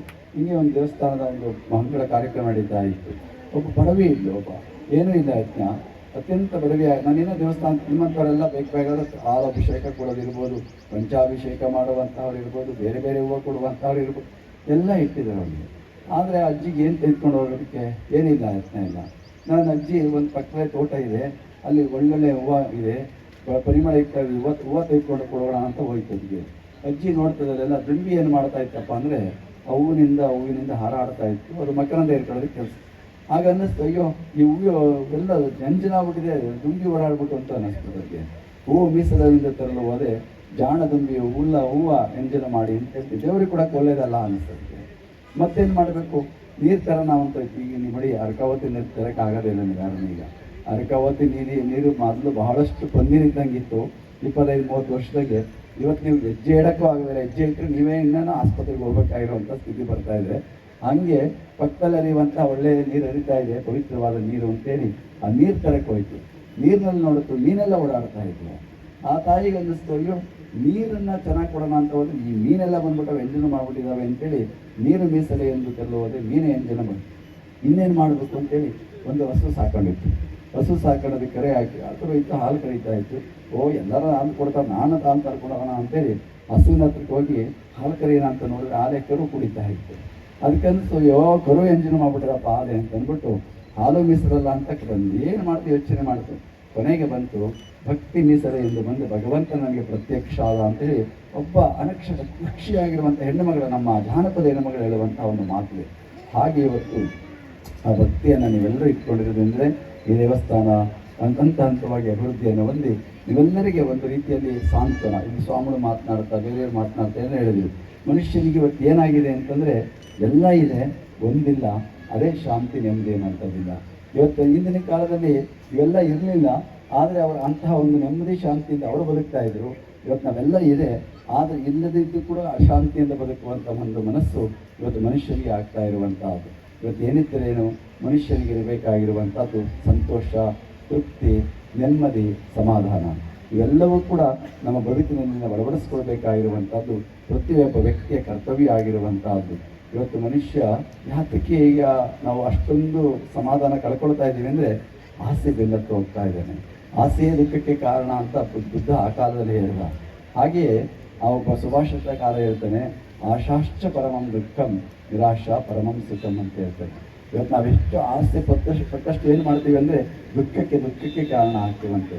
ಯಾವಾಗ ನಿರಾಶೆ ನಮ್ಮಲ್ಲಿ ಉಂಟಾಗ್ತದೋ ಆಗ ನಮ್ಮಲ್ಲಿ ಆ ದುಃಖ ಅನ್ನುವಂಥದ್ದು ಕಡಿಮೆ ಆಗ್ತದೆ, ನೆಮ್ಮದಿ ಅನ್ನುವಂಥದ್ದು, ಸಮಾಧಾನ ಅನ್ನುವಂಥದ್ದು ನಮಗೆ ಬದುಕಲ್ಲಿ ಬರ್ತಾ ಇರ್ತದೆ. ನೀವೆಲ್ಲ 12ನೇ ಶತಮಾನದ ಆಯ್ದಕ್ಕೆ ಲೆಕ್ಕವನ್ನು ನೋಡಬೇಕು. 12ನೇ ಶತಮಾನ ನಮಗೆ ಅನೇಕ ರೀತಿಯಲ್ಲಿ ಬದುಕಿಗೆ ಬೇಕಾದಂಥ ಜೀವನ ಮೌಲ್ಯಗಳನ್ನು ಕಲಿಸಿಕೊಟ್ಟಂಥ ಒಂದು ಕಾಲ ಬಸವಾದಿಶರಣರ ಒಂದು ಕಾಲದಲ್ಲಿ. ಅಲ್ಲಿದ್ದಂಥ ಒಬ್ಬ ತಾಯಿ ಆಯ್ದಕ್ಕೆ ಲೆಕ್ಕಮ್ಮ ಅಂತೇಳಿ. ಆ ಕಾಲದಲ್ಲಿ ಪ್ರತಿಯೊಬ್ಬರು ಕಾಯಕ ಮಾಡಬೇಕಾಯ್ತು. ಕಾಯಕ ಅಂದರೆ ಕೆಲಸ. ಪ್ರತಿಯೊಬ್ಬರು ಕೂಡ ಕೆಲಸ ಮಾಡಿ ಜೀವನವನ್ನು ಸಾಗಿಸುವಂಥ ಒಂದು ಕಾಲ ಅದಾಗಿತ್ತು. ಅದೇ ಕಾಯಕದಲ್ಲಿ ಕೆಲ ಮೇಲೂ ಇಲ್ಲ, ಕೀಳು ಇಲ್ಲ, ಎಲ್ಲವೂ ಸಮಾನ. ಕಸ ಗುಡಿಸೋದು ಒಂದೇ, ನೀವು ಮೇಲೆ ಅರಮನೆಯಲ್ಲಿ ಕೆಲಸ ಮಾಡೋದು ಒಂದೇ. ಆ ರೀತಿಯ ಸಮಾನ ಭಾವನೆಯನ್ನು ತಂದುಕೊಂಡಂಥ ಒಂದು ಕಾಲ ಅದು 12ನೇ ಶತಮಾನದ ಕಾಲ ಆಗಿದ್ದಂಥದ್ದು. ಯಾಕೆ ಹೇಳ್ತಾ ಇದ್ದೀನಿ ಅಂದರೆ, ಇವತ್ತು ನಾವು ಸಮಾಧಾನವಾಗಿರಬೇಕು ಅಂದರೆ ಅಂಥವರ ಜೀವನವನ್ನು ಇವತ್ತು ನಾವು ನೋಡಬೇಕಾಗಿರೋ. ಇದಕ್ಕೆ ಲೆಕ್ಕಮ್ಮನಂತ ಒಬ್ಬ ತಾಯಿ ಒಂದು ಮನೇಲಿತ್ತು ಅಂದರೆ ಆ ಮನೆ ಇವತ್ತು ನೆಮ್ಮದಿ ತಾಣ ಆಗೋದಕ್ಕೆ ಸಾಧ್ಯ ಆಗುವಂಥದ್ದಾಗ್ತದೆ. ಆ ತಾಯಿಯ ಕಾಯಕ ಏನಪ್ಪ ಅವ್ರದ್ದು ಅಂದರೆ ಆಯ್ದಕ್ಕೆ ಲೆಕ್ಕಮ್ಮ, ಆಯ್ದಕ್ಕೆ ಮಾರಯ್ಯ. ಅವ್ರ ಜೀವನ ಏನಪ್ಪ, ಬೀದಿಯಲ್ಲಿ ಅಥವಾ ನೀವು ಮಾರ್ಕೆಟ್ನಲ್ಲಿ ನೋಡಿದಾಗ ಚೆಲ್ಲಿರ್ತಾರೆ, ಅಕ್ಕಿ ಬೇಳೆ ಎಲ್ಲ ಚೆಲ್ಲಿರ್ತಾರೆ. ಆ ಬೇಳೆಯನ್ನು ಹಾಯ್ಕೊಂಡು ಬರೋದು, ಅಕ್ಕಿಯನ್ನು ಹಾಯ್ಕೊಂಡು ಬರೋದು, ಅದನ್ನು ತೊಳೆಯೋದು, ಚೆನ್ನಾಗಿ ಸ್ವಚ್ಛ ಮಾಡಿ ಅದನ್ನು ಎಡೆ ಮಾಡಿ ದೇವರಿಗೋ ಜಂಗಮರಿಗೋ ಅರ್ಪಿಸುವಂಥ ಕೆಲಸವನ್ನು ಮಾಡ್ತಾ ಇದ್ರು. ಒಂದು ದಿವಸ ಮಾರಯ್ಯ ಚಿಂತನೆಗೆ ತೊಡಗಿಬಿಟ್ಟಿದೆ. ಅನುಭವ ಮಂಟಪದಲ್ಲಿ ಕುಳಿತು ಅನುಭವ ಮಂಟಪದ ಬಗ್ಗೆ, ಕಾಯಕದ ಬಗ್ಗೆ ಚಿಂತನೆ ಮಾಡ್ತಾ ಇದ್ವಿ. ಆಗ ತಾಯಿ ಎಚ್ಚರಿಸಿದ್ರು, ಸಮಯ ಆಗಿದೆ, ನಾವು ಎಡೆ ಮಾಡಬೇಕು, ಜಂಗಮರಿಗೆ ನೀಡಬೇಕು, ನೀವು ಇನ್ನೂ ಕಾಯಕಕ್ಕೆ ಹೋಗಿಲ್ಲ ಅಂತೇಳಿ. ಆ ತಾಯಿ ಹೋಗಿ ಎನ್ನಾಳ್ದನೆ ಕಾಯಕ ನಿಂತು ಎದ್ದು ಬಾರ ಅಂತ ಹೇಳ್ತಾರೆ. ನನ್ನ ಆಳ್ದನೆ, ನನ್ನ ಒಡೆಯ ನೀನು ಎದ್ದು ಬಾರಪ್ಪ, ಕಾಯಕಕ್ಕೆ ಹೋಗು ಅಂತ ಹೇಳ್ತಾರೆ. ಅವನಿಗೆ ಎಚ್ಚರಾಗುತ್ತೆ, ಅವನು ಓಡೋಡಿ ಕಾಯಕಕ್ಕೆ ಹೋಗ್ತಾನೆ. ಅವತ್ತು ಬಸವಣ್ಣವ್ರು ಏನೋ ಪರೀಕ್ಷೆ ಮಾಡಬೇಕು ಅಂತ ಏನೋ ಅವತ್ತು ಬೀದಿಯಲ್ಲಿ ಅವನಿಗೆ ಆಯ್ಕಣಂಗಿಲ್ಲ, ಬದುಕುವಷ್ಟು ಅಕ್ಕಿ ಸಿಗ್ತಾ ಇರ್ತದೆ ಅವನಿಗೆ. ಅವನಿಗೆ ಆಸೆ ಅನ್ನಿಸ್ತದೆ, ಅಯ್ಯೋ ನಾನು ತಡವಾ ಬಂದಿದ್ದೀನಿ, ಇಷ್ಟೊಂದು ಅಕ್ಕಿ ಸಿಗ್ತಾ ಇದೆಯಲ್ಲ ಅಂತ ಬಹಳ ಆಸೆ ಪಡ್ತಾನೆ ಅವನಿಗೆ. ಅವನಿಗೆ ಅನಿಸ್ತು, ನಾನು ಎಂತ ಸಂತೋಷ ಪಡ್ತಾರೆ, ಇವತ್ತು ಇಷ್ಟಕ್ಕಿ ತಗೊಂಡೋಗಿ ಕೊಟ್ಬಿಟ್ರೆ ಅವಳಿಗೆ ಇಷ್ಟು ತಡವಾಗಿದ್ರು ಅಂತೇಳಿ ದಿವಸ ಥರ ಅಕ್ಕಿಗಿಂತ 100 ಪಟ್ಟು ಅಕ್ಕಿ ಸಿಕ್ಬಿಡ್ತಾರೆ ಅವನಿಗೆ. ತೆಗೆದುಕೊಂಡು ಹೋಗ್ಕೊಂಡು ಬರ್ತಾ ಇರ್ತಾನೆ, ಸಂತೋಷ ಅನ್ನಿಸ್ತಾ ಇರ್ತದೆ. ಆದರೆ ತಾಯಿನಿ ಬಾಗಿಲಲ್ಲಿ ನಿಂತ ತಾಯಿ ಅಂತ ಇರ್ತಾಳೆ, ಏನು ಬಂತು ಇವನಿಗೆ ರೋಗ, ಇಷ್ಟೊಂದು ತರ್ತಾ ಇದ್ದಾನೆಲ್ಲ, ದಿವಸ ಇಷ್ಟೇ ಅಕ್ಕಿ ತರ್ತಾ ಇದ್ದ, ಇವತ್ತು ಇಷ್ಟೊತ್ತು ಬರ್ತಾ ಇದ್ದಾನಲ್ಲಪ್ಪ ಅಂತ ತಾಯಿ ದುಗುಡ ಉಂಟಾಗ್ತಾ ಇರ್ತದೆ. ಮನೆ ಬಾಗಿಲಿಗೆ ಬರ್ತಿದ್ದಾಗ ಅಲ್ಲೇ ತರಲು ನಿಲ್ಲಿಸ್ತಾರೆ, ಒಳಗೆ ಕೊಡೋದಿಲ್ಲ. ನೀನು ತರಬೇಡ, ಅಲ್ಲೇ ಮಡಗು ಅಂತೇಳಿ ಮಡಗಿಸ್ತಾರೆ. ನೀನು ದಿವಸ ಎಷ್ಟು ತರ್ತಿದ್ದೋ, ನೀನು ಕಾಯಕ ಮಾಡಿ ಎಷ್ಟು ತರ್ತಿದ್ದೋ ಅಷ್ಟು ಮಾತ್ರ ನಾವು ಒಳಗೆ ಕೊಡು, ಮಿಕ್ಕಿದ್ದೆಲ್ಲ ನೀನು ಅಲ್ಲೇ ಸುರಿದು ಬಾ ಅಂತೇಳಿ ಆ ತಾಯಿ ತನ್ನ ಗಂಡನನ್ನು ಎಚ್ಚರಿಸ್ತಾರೆ. ನೋಡಿ, ಅವತ್ತೇ ಹೇಳ್ತಾರೆ, ಆಸೆ ಎಂಬುದು ಅರಸಿಂಗಲ್ಲದೆ ಶಿವಭಕ್ತರಿಗೆ ಉಂಟೇನೆ ಅಯ್ಯ, ಈ ಸಕ್ಕಿ ಆಸೆ ನನಗೇಕೆ ಅಂತ ಹೇಳಿ ಅವರು ಎಷ್ಟು ಕಾಯಕದಲ್ಲಿ ಬದುಕಬೇಕು ಅನ್ನೋದನ್ನು ನಮ್ಮ ಜೀವನದಲ್ಲಿ ಕಲಿಸಿಕೊಡುವಂಥ ಒಂದು ಪಾಠವನ್ನು ಆಯ್ದಕ್ಕೆ ಲೆಕ್ಕಮ್ಮನಂಥ ಒಬ್ಬ ತಾಯಿ ಕಲಿಸ್ಕೊಳ್ಳೋದಕ್ಕೆ ಸಾಧ್ಯ ಆಗಿರುವಂಥದ್ದು. ಅದಕ್ಕಾಗಿ ಇವತ್ತು ತಾಯಿ ಒಂದು ಮನೆಯಲ್ಲಿದ್ದಾಗ ಆ ಸಂಸ್ಕಾರ ಅನ್ನುವಂಥದ್ದು, ಆ ನೆಮ್ಮದಿ ಅನ್ನುವಂಥದ್ದನ್ನು ತಂದುಕೊಳ್ಳೋದಕ್ಕೆ ಸಾಧ್ಯ ಆಗ್ತದೆ. ನಮ್ಮ APJ ಅಬ್ದುಲ್ ಕಲಾಂ ಅವರಿದ್ದರು, ನೀವೆಲ್ಲ ಕೇಳಿದ್ದೀರಿ. ನಮ್ಮ ರಾಷ್ಟ್ರ ಕಂಡಂಥ ಒಬ್ಬ ಶ್ರೇಷ್ಠವಾದಂಥ ರಾಷ್ಟ್ರಪತಿಗಳು. ಅವರು ರಾಷ್ಟ್ರಪತಿ ಭವನ ಬಿಟ್ಟು ಹೋದಾಗ ಏನು ತೆಗೆದುಕೊಂಡೋದ್ರಪ್ಪ ಅಂದರೆ 2 ಸೂಟ್ ಕೇಸ್ ಕೈಲಿ ಇಟ್ಕೊಂಡೋದ್ರು ಅಷ್ಟೇ. ಅವರ ಬಟ್ಟೆ ಬರೆ ಮಾತ್ರ ಇಟ್ಕೊಂಡೋದು, ಏನು ಅಂತ ಇಟ್ಕೊಂಡು ಹೋಗಿಲ್ಲ. ಅಂಥ ಒಬ್ಬ ಸರಳ ರಾಷ್ಟ್ರಪತಿಗಳನ್ನು ನಮ್ಮ ದೇಶ ಕಂಡಂತಹದ್ದು.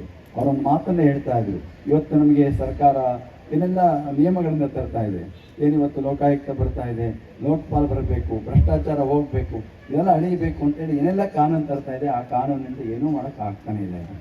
ಇವತ್ತಿಗೂ ಕೂಡ ಅದು ನಡೀತಾನೆ ಇದೆ. ಅದೇನಾದರೂ ಅದನ್ನು ಪರಿಹಾರ ಮಾಡೋದಕ್ಕೂ ಸಾಧ್ಯ ಆಗದೇ ಇರುವಂಥ ಸನ್ನಿವೇಶ. ಅವ್ರು ಹೇಳ್ತಾ ಇದ್ರು, ನಮ್ಮ ದೇಶಕ್ಕೆ ಬೇಕಾಗಿರೋದು ಯಾವುದಪ್ಪ ಅಂದರೆ ಹೋಮ್ ಪಾಲ್ ಬೇಕು ಅಂತ ಹೇಳ್ತಾ ಇದ್ರು. ನಮ್ಮ ದೇಶಕ್ಕೆ ಲೋಕಪಾಲನು ಬೇಡ, ಲೋಕಾಯುಕ್ತನು ಬೇಡ, ಹೋಮ್ ಪಾಲ್ ಬೇಕು ಅಂತ ಹೇಳ್ತಾ ಇದ್ರು. ಹೋಮ್ ಪಾಲ್ ಅಂದ್ರೆ ಏನಿಲ್ಲ, ಒಂದೊಂದು ಮನೆಯಲ್ಲಿ ಒಬ್ಬ ಸಂಸ್ಕಾರಿತ ತಾಯಿ ಇದ್ದುಬಿಟ್ರೆ ಸಾಕು, ನಮ್ಮ ದೇಶದಲ್ಲಿ ಭ್ರಷ್ಟಾಚಾರ ಆಗಲಿ, ಏನೇನು ಅನುಕೂಲ ಇರಲಿ ಅವೆಲ್ಲ ಒಳಗಿದೆ ಎನ್ನುವಂತಹ ಮಾತನ್ನು ನಮ್ಮ APJ ಅಬ್ದುಲ್ ಕಲಾಂ ಅವರು ಹೇಳಿದಂತಹ ಮಾತು ಇವತ್ತು ಸ್ಮರಿಸ್ಕೊಳ್ಬೇಕಾಗಿರುವಂಥದ್ದು. ಏಕೆಂದರೆ ಇವತ್ತಂತಹ ತಾಯಿಂದಿರು ಇವತ್ತು ಪ್ರತಿಯೊಂದು ಮನೆಗೂ ಬೇಕಾಗಿರುವಂಥದ್ದು. ಅದು 12ನೇ ಶತಮಾನದಲ್ಲೇ ಅಂತಹ ಒಂದು ತಾಯಿಂದಿರನ್ನು ಸೃಷ್ಟಿಸುವಂತಹ ಕಾರ್ಯ 12ನೇ ಶತಮಾನದಲ್ಲಿ ಬಸವಾದಿಚಂದ್ರ ನಮಗೆ ಕೊಟ್ಟಿರುವಂತಹ ಅವರು ಆ ಪರಂಪರೆ ನಮಗಿದೆ. ಯಾಕೆ ಹೇಳ್ತಾ ಇದ್ದೀವಿ ಅಂದರೆ, ಇವತ್ತು ನೆಮ್ಮದಿ ಎನ್ನುವಂಥದ್ದು ಯಾಕೆ ಕಳ್ಕೊಳ್ತಾ ಇದ್ದೀವಿ ಅಂದರೆ, ನಾವು ಆಸೆಗಳ ಬೆನ್ನತ್ತಿ ಹೋಗ್ತಾ ಹೋಗ್ತಾ ಇವತ್ತು ದುಃಖಕ್ಕೆ, ನಾವು ಕಷ್ಟಕ್ಕೆ, ಸಂಕಷ್ಟಕ್ಕೆ ಒಳಗಾಗುವಂಥ ಪರಿಸ್ಥಿತಿ ಇವತ್ತು ನಿರ್ಮಾಣ ಆಗ್ತಾ ಇದೆ. ಇವತ್ತು ಒಂದು ಮನೆಯೇ ನೋಡ್ತಾ ಇರಬೇಕು, ಪಕ್ಕದ ಮನೆಯೇ ತಂದುಬಿಟ್ರೆ ಅಂದರೆ ಇವರಿಗೆ ನೆಮ್ಮದಿನೇ ಇರೋದಿಲ್ಲ. ಅವರಿಗೆ ಪಕ್ಕದ ಮನೆ ಫ್ರಿಡ್ಜ್ ತಂದರೆ ಈ ಮನೆಗೆ ನಮಗೆ ತರೋವರೆಗೂ ನೆಮ್ಮದಿನೇ ಕೊಡೋಲ್ಲ, ಅವ್ರಿಗೂ ನೆಮ್ಮದಿ ಇರೋದಿಲ್ಲ, ಗಂಡನಿಗೂ ನೆಮ್ಮದಿ ಕೊಡೋದಿಲ್ಲ. ಪಕ್ಕದ ಮನೆಯೇ ಒಂದು ಕಾರ್ ತಂದುಬಿಟ್ರೆ ಇವ್ರು ತರೋವರೆಗೂ ಬಿಡೋಂಗಿಲ್ಲ. ಒಂದು ಸ್ಕೂಟರ್ ತಂದುಬಿಟ್ನ ಇನ್ನೊಬ್ಬರು ನೋಡಿ ಬದುಕೋದಲ್ಲ, ನಾವು ನಮಗಿನ್ನ ಕಡಿಮೆ ಇರೋ ನೋಡಿ ಬದುಕಬೇಕಂತ. ಯಾವತ್ತೂ ಕೂಡ ನಾವು ಬದುಕಬೇಕಾದ್ರೆ ಹೇಗೆ ಬದುಕಬೇಕಪ್ಪ ಅಂದರೆ, ನಮಗಿಂತ ಕಷ್ಟದಲ್ಲಿರೋರು ನೋಡಿ ಬದುಕಬೇಕೆ ಹೊರತು ನಮಗಿಂತ ಮೇಲಿರೋರು ನೋಡಿ ನಾವು ಯಾವತ್ತು ಬದುಕಬಾರ್ದು. ನಮಗಿಂತ ಮೇಲಿರೋರು ನಾವು ಯಾವತ್ತು ನೋಡಿದ್ರೂ ಕೂಡ ನಾವು ಯಾವತ್ತೂ ನೋವಿನಿಂದ ದುಃಖದಿಂದ ದೂರ ಆಗೋದಕ್ಕೆ ಸಾಧ್ಯ ಆಗೋದಿಲ್ಲ. ಒಬ್ಬ ನಮಾಜ್ಗೆ ಹೋಗ್ತಿದ್ದ, ಇಲ್ಲಿ ರಂಜಾನ್ ಕಾಲ, ನಮಾಜ್ಗೆ ಹೋಗ್ಬೇಕಾದ್ರೆ ಕುಂಟ ಅವನು ಎಳವ, ಕಾಲಿಲ್ಲ ಏನಿಲ್ಲ, ಅವನ್ನ ಎತ್ಕೊಂಡು ಹೋಗ್ತಾ ಇದ್ರು. ಅವನು ಅಲ್ಲಾನ್ ಬೈತಾ ಇದ್ದ, ಏನಪ್ಪ ಅಲ್ಲ ನೀನು ಇಲ್ಲ ಒಬ್ಬ ಹೋಗ್ತಿದ್ದ, ಬಿಸಿಲಲ್ಲಿ ಹೋಗಿ ಬರೀ ಕಾಲಲ್ಲಿ ಹೋಗ್ತಾ ಇದ್ದ. ಮೊದಲು ಬಿಸಿಲಲ್ಲಿ ಹೋಗ್ಬೇಕಾದ್ರೆ ಕಾಲೆಲ್ಲ ಸುಡ್ತಾ ಇತ್ತು ಅವನಿಗೆ. ಅವನು ಬೈತಾ ಇದ್ದ, ನನಗೊಂದು ಜೊತೆ ಚಪ್ಪಲಿ ಕೊಟ್ಟಿರೋ ನೀನಲ್ಲ, ನೀನು ಏನೇನು ನಮಾಜಿಗೆ ಬರ್ತಾ ಇದ್ದೀನಿ ನಾನು, ನನಗೆ ಇಷ್ಟೊಂದು ಕಾಲು ಸುಡ್ತಾ ಇದೆ ಅಂತ ಬೈಕೊಂಡು ಹೋಗ್ತಾ ಇದ್ದ. ಎದುರುಗಡೆ ಏನು ಮಾಡ್ತಾ ಇದ್ರಪ್ಪ ಅಂದರೆ, ಒಬ್ಬನ ಎಳವನ್ನ ಎತ್ಕೊಂಬತ್ತಾ ಇದ್ದ, ಎಳವನ್ನ ಕಾಲೇ ಇಲ್ಲ ಅವನಿಗೆ. ಅವ್ನ ಕಾಲೆಲ್ಲ ಎತ್ಕೊಂಬರ್ತಾ ಇದ್ದ. ಅವನಿಗೆ ಅನ್ನಿಸ್ತು, ಅಯ್ಯೋ ಅಲ್ಲ ನಿನಗೆ ಬೈದ್ಬಿಟ್ಟೆ ಕಣೆಯ, ಕ್ಷಮೆ ಇರಲಿ ನನಗೆ, ನನಗೆ ಕಾಲನ ಕೊಟ್ಟಿದ್ದೀಯ, ಅವನಿಗೆ ಕಾಲು ಇಲ್ಲ, ನಿನಗೆ ಬೈಬಾರ್ದು ಕಣಪ್ಪ ದೇವರೇ ಅಂತ ಅವಾಗ ಬದುಕೊಳ್ತಾ ಇದ್ದಂತೆ. ಇವತ್ತು ನಾವೇನು ಮಾಡಬೇಕು ಅಂದರೆ ನಾವು ಎತ್ತರವಾಗಿ ನೋಡಬಾರ್ದು, ಮೇಲಕ್ಕೆ ನೋಡೋಕೆ ಹೋಗ್ಬಾರ್ದು. ನಮಗಿಂತ ಕಷ್ಟದಲ್ಲಿರೋನು ನೋಡ್ತಾ ಹೋದರೆ ನಾವು ನೆಮ್ಮದಿಯಿಂದ ಬದುಕೋದಕ್ಕೆ ಸಾಧ್ಯ ಆಗುವಂಥದ್ದು. ಅಂತಹ ಜೀವನ ಇವತ್ತು ಹಳ್ಳಿಗಳ ಕಡೆಯಲ್ಲಿ ಇತ್ತು. ಇವತ್ತು ಹಳ್ಳಿಯ ಕಡೆಯೂ ಕೂಡ ಆ ಜೀವನ ನೆಮ್ಮದಿ ಎನ್ನುವಂಥದ್ದು ಕಡಿಮೆ ಆಗ್ತಾ ಇದೆ. ಇವತ್ತಂಥ ನೆಮ್ಮದಿಯನ್ನು ಪಡ್ಕೊಳ್ಬೇಕು ಅಂತಂದರೆ ಇಂಥ ಒಂದು ಶ್ರದ್ಧಾ ಕೇಂದ್ರಗಳಿಗೆ ಬಂದಾಗ ಆ ನೆಮ್ಮದಿಯನ್ನು ಪಡ್ಕೊಳ್ಳೋದಕ್ಕೆ ಇವತ್ತು ಸಾಧ್ಯ ಆಗ್ತದೆ ಎನ್ನುವಂತಹ ಮಾತನ್ನು ಈ ಸಂದರ್ಭದಲ್ಲಿ ಸ್ಮರಿಸ್ಕೊಳ್ತಾ, ಇವತ್ತು ಮನುಷ್ಯನ ಮನಸ್ಸು, ಭಾವನೆಗಳು, ಮಾತುಕತೆಗಳೆಲ್ಲವೂ ಕೂಡ ಪವಿತ್ರ ಆಗಬೇಕು ಅಂತಂದರೆ ಇಂತಹ ಒಂದು ದೇವ ಮಂದಿರಗಳಿಗೆ ಬಂದಾಗ ಆ ಕ್ಷಣದಲ್ಲಿ ಎಷ್ಟೋ ಒಂದು ಬದಲಾವಣೆಗಳನ್ನು ತಂದುಕೊಳ್ಳೋದಕ್ಕೆ ಸಾಧ್ಯ ಆಗುವಂತಹದ್ದು. ಅಂತಹ ಒಂದು ಶ್ರದ್ಧಾ ಕೇಂದ್ರವಾಗಿರುವಂತಹ ಹಾರನಗುಪ್ಪಿಯ ಈ ವೀರಭದ್ರ ಸ್ವಾಮಿ ದೇವಸ್ಥಾನದಲ್ಲಿ ನಾನು ಈಗಾಗಲೇ 2-3 ಸಾರಿ ಬಂದಿದ್ದೀನಿ ಈ ಕಾರ್ಯಕ್ರಮದಲ್ಲಿ ಭಾಗವಹಿಸಿ ಒಂದು ಪೂಜೆನೂ ಮಾಡಿದ್ದೀನಿ. ಶಿವಲಿಂಗ ಪೂಜೆನೂ ಮಾಡಿಸ್ತಾರೆ. ಪೂಜೆ ಇಲ್ಲದೆ ಆ ಜಾತ್ರಾ ಸಂದರ್ಭದಲ್ಲಿ ಪೂಜೆ ಕನಕಪುರ ದೇಗುಲ ಮಠದ ಪೂಜೆಯೊಂದಿಗೆ ಆ ಎಲ್ಲ ದೇವಸ್ಥಾನದ ಕಾರ್ಯಕ್ರಮವನ್ನು ನಡ್ಕೊಂಡು ಬರ್ತಾ ಇರುವಂಥದ್ದು. ಹಾಗೆ ದೇವಸ್ಥಾನದ ಒಂದಿಷ್ಟು ಪೂಜೆನೂ ಮಾಡಿದ್ದೀವಿ. ಈ ಒಂದು ಕಾರ್ಯಕ್ರಮದಲ್ಲೇ ಭಾಗವಹಿಸಿದ್ದೀವಿ.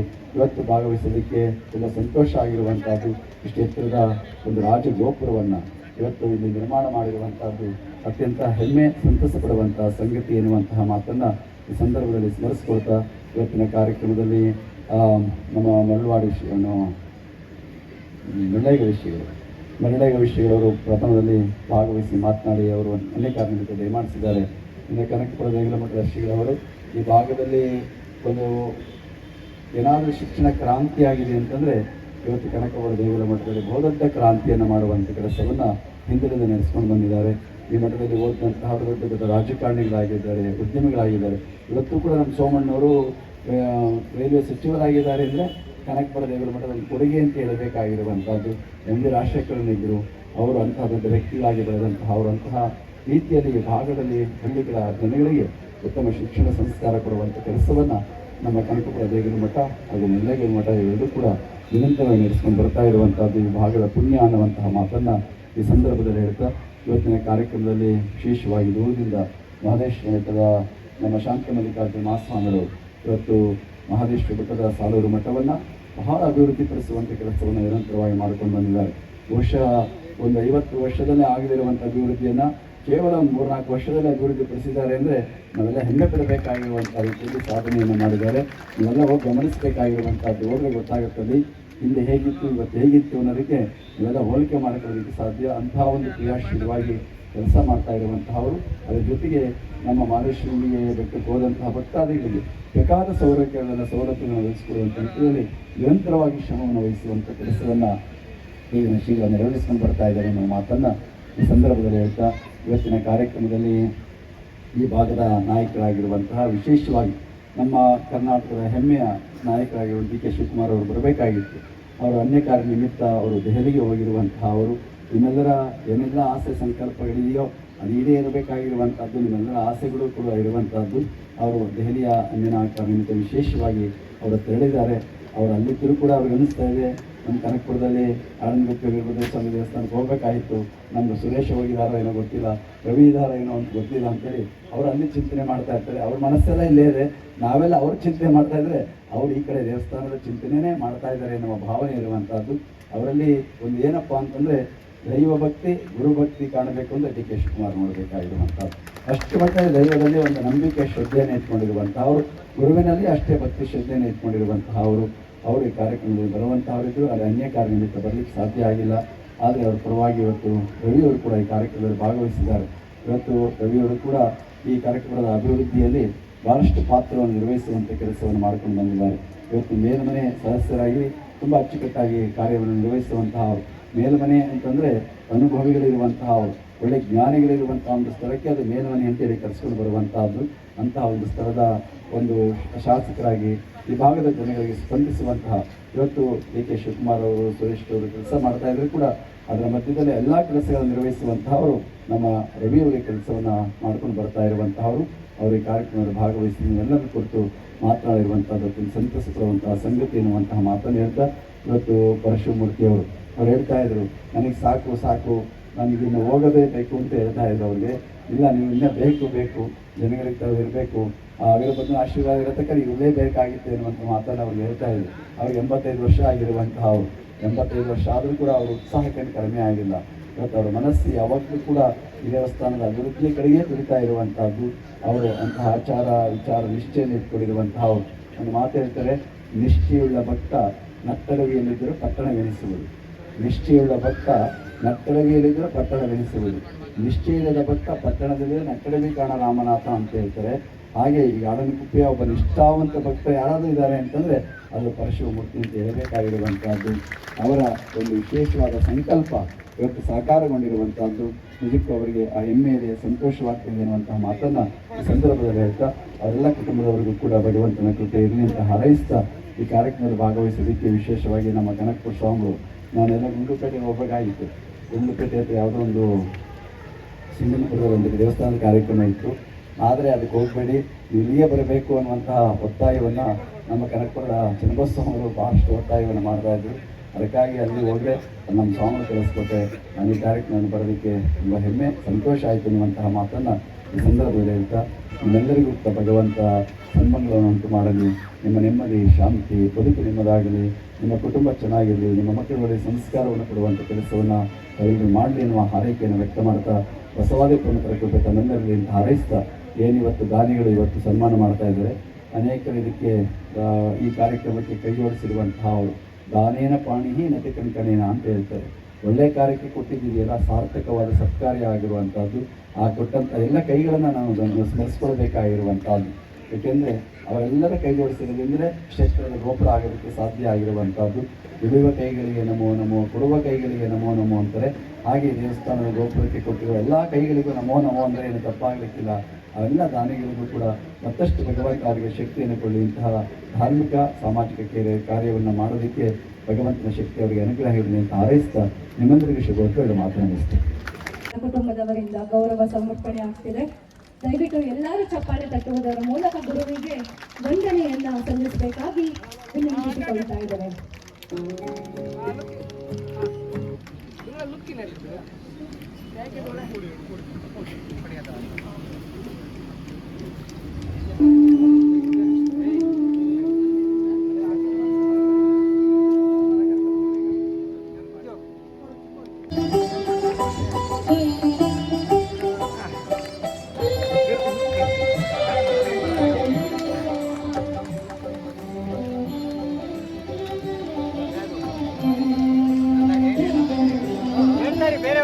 ಶ್ರೀ ಪರಮ ಪೂಜ್ಯ ಷಟ್ಸ್ಥಲ ಬ್ರಹ್ಮ ಡಾಕ್ಟರ್ ಶ್ರೀ ಶ್ರೀ ಶಾಂತ ಮಲ್ಲಿಕಾರ್ಜುನ ಮಹಾಸ್ವಾಮಿಗಳು ಸಾಲೂರು ಮಠ ಇವರಿಗೆ ಗೌರವ ಸಮರ್ಪಣೆ ಮಾಡಬೇಕಾಗಿ ವಿನಂತಿಸಿಕೊಳ್ತಾ ಇದ್ದಾರೆ.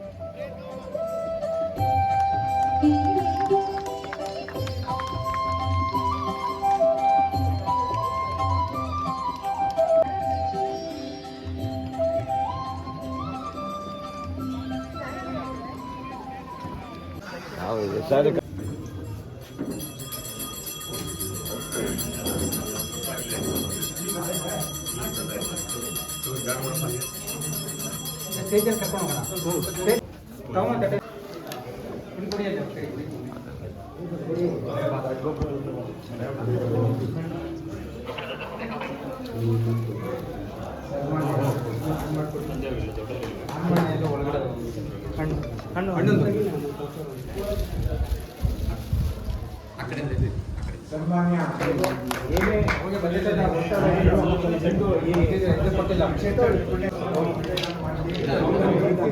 ಆಸಕ್ತಿಗೆ ನಾವು ಧನ್ಯವಾದವನ್ನು